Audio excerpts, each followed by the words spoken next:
All right, so could you repeat the first question? Of course. The question was if the law and the gospel are inseparable and both point to obedience as proof of true faith, how should we understand Paul's teaching about justification by faith and not by works of the law? Do you think Paul is opposing the law or is he speaking against a misunderstanding of it? No, you have to understand that there are two kinds of faith.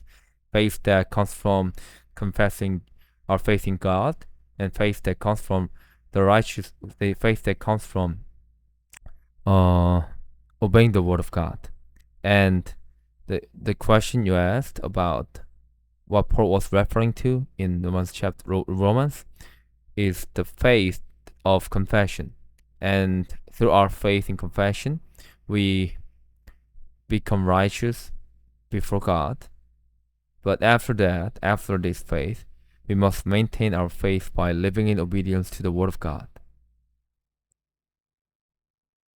I see what you mean. So you're highlighting that Paul emphasizes that initial justification comes through faith uh, in God. And then after that, we demonstrate that faith by living in obedience to his word. That makes a lot of sense and shows how faith and obedience really do go hand in hand.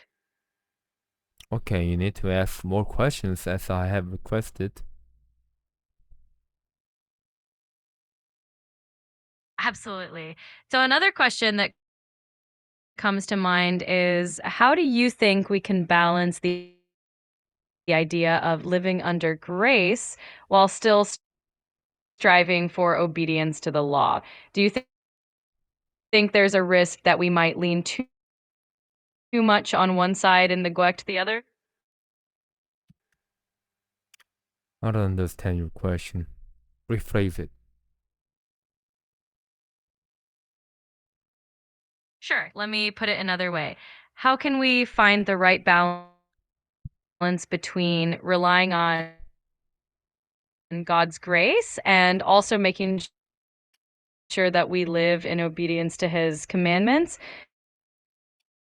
Do you think there's a danger that we might emphasize one too much and forget about the other? I think you have misunderstood and think that the grace of God, or living under God's grace, is separated from living in obedience. They are inseparable because one needs to be one needs to be under God's grace to live in obedience to the word of God. The in fact we we are able to live in obedience entirely because of the grace of God. And so, like I said, obeying the word of God itself is by the grace of God.